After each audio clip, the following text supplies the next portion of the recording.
नमस्कार दोस्तों, स्वागत है आप सभी का आपके अपने चैनल द रिटेल इन्वेस्टर में।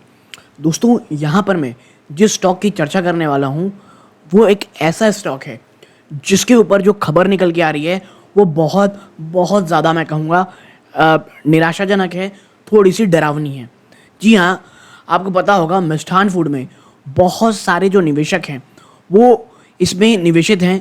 कई लोग बहुत ऊपरी स्तरों से इसने राइट इशू भी किए, वहाँ पे कईयों ने स्टॉक डाले, और अब जो जून क्वार्टर की आप कह सकते हैं जो शेयर होल्डिंग पैटर्न निकल के आई है उसके हिसाब से बहुत बहुत ही ज़्यादा एक आप कह सकते हैं गड़बड़ चीज़ निकल के आई है। वो ये है कि भाई जो प्रमोटर है वो इस स्टॉक से निकल रहे हैं। अब इस बात ओवरऑल कितनी सच्चाई है, क्या है, इन तमाम चीज़ों में चर्चा करेंगे। वीडियो को अभी से लाइक कर लें ताकि और यूट्यूब औरों को भी वीडियो रिकमेंड करे, और वो भी अगर मिष्ठान फूड में निवेशित हैं तो वो इस न्यूज़ को समझे। अब चलते हैं सीधा आप वापस से स्टॉक प्राइस की तरफ। देखिए, पिछले एक साल में स्टॉक ने निचले स्तरों से आप देखेंगे तो एक बहुत शानदार रैली दिखाई 24 रुपये तक की। वहाँ से टूटते टूटते स्टॉक 32 रुपये से भी ज़्यादा का जो आगे से गिरावट है वो दिखा चुका है, और ये 15 रुपये एक मुझे लगता है बहुत डिसाइसिव फैक्टर होने वाला है। और अगर टू बी प्रिसाइज 12 से 15 रुपये जो ये लेवल है ना, अगर ये टूटता है तो मिष्ठान फूड में वापस से आपको एक बड़ी गिरावट, एक गिरावट का सिलसिला देखने को मिल सकता है। लेकिन मैं आपको एक और चीज़ बता दूं, इसके साथ ही साथ एक और जो इशू चल रहा है दोस्तों वो ये है कि शायद सितंबर के अंत तक आपको एक ठीक ठाक सा एटलीस्ट 5 to 10% का एक करेक्शन ओवरऑल बाजार में देखने को मिले। और अगर वो चीज़ ऐसी होगी ना तो फिर वो पूरे के पूरे मार्केट को गिराएगी और इसमें मिष्ठान फूड भी नहीं बचेगा। तो आप कोई भी डिसीजन लें इससे पहले ये चीज़ ज़रूर ध्यान में रखें।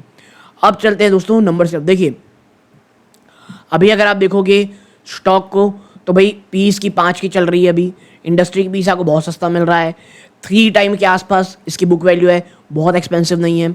डिविडेंड डील ये देता नहीं है तो उसमें बात नहीं करनी। ROC देखें बहुत शानदार है। प्रमोटर की होल्डिंग कोई बहुत ज़्यादा कम नहीं है, ठीक है, अभी 50% के हल्का सा नीचे है। पेट्रोस्की स्कोर 5 है, यानी फाइनेंशियली कोई बहुत ज़्यादा ख़राब नहीं कंपनी, ठीक है, तमाम चीज़ें हैं। लेकिन डेट टू इक्विटी न के बराबर है, जो एक बहुत ही ज़्यादा मैं कहूँगा पॉजिटिव चीज़ है। लेकिन आप थोड़ा नीचे चलें, मिष्ठान फूड के जो जून क्वार्टर के नंबर है जो ऑलरेडी आ चुके हैं, ठीक है, आप देखें यहाँ पे 383 करोड़ रुपीज़ का बिजनेस हुआ है, जो एक साल पहले 294 करोड़ रुपीज़ था। ओके, तो आप देखें ईयर ऑन ईयर बेस पे काफ़ी शानदार जंप है। आप देखिए quarter on quarter base please मत देखिएगा, इस रिजल्ट को ईयर ऑन ईयर बेस पे देखना है। और जब नेट प्रॉफिट देखते हैं 87 रुपीज़ से बढ़ करके 71% हो गया है, 71 करोड़ हो गई है।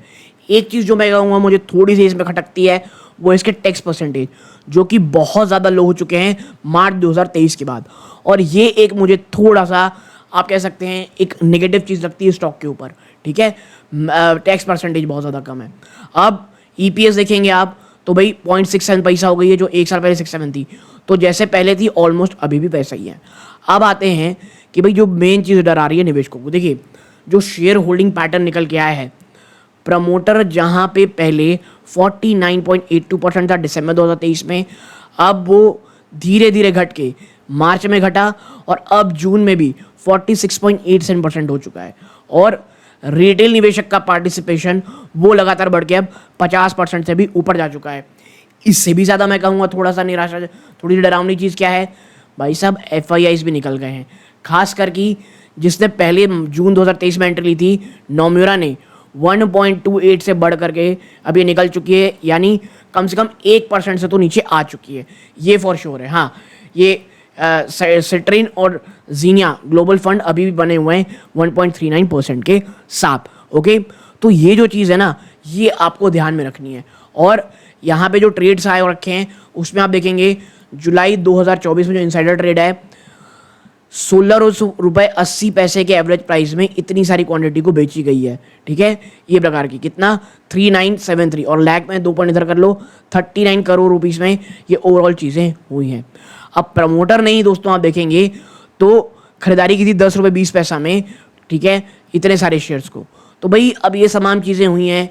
अब ये it's not a good sign. अब देखना ये पड़ेगा बाजार इसे किसी तरह लेगा। और देखिए पिछले काफ़ी समय से स्टॉक एक रेंज बाउंड में चल रहा है। हाँ, राइट इशू कंपनी ने शो किए थे, उसके बाद ये एडजस्टमेंट है क्या है ये हमको आने वाले समय पता चलेगी। लेकिन हाँ, नोमुरा सिंगापुर लिमिटेड अब 1% से भी नीचे अपनी शेयर होल्डिंग ले आए हैं और FIDR इसमें बने हुए हैं दोस्तों। ओके, तो आप यहाँ तक जुड़े रहे, इस बात का बहुत बहुत धन्यवाद। ये इस वीडियो का अंत है।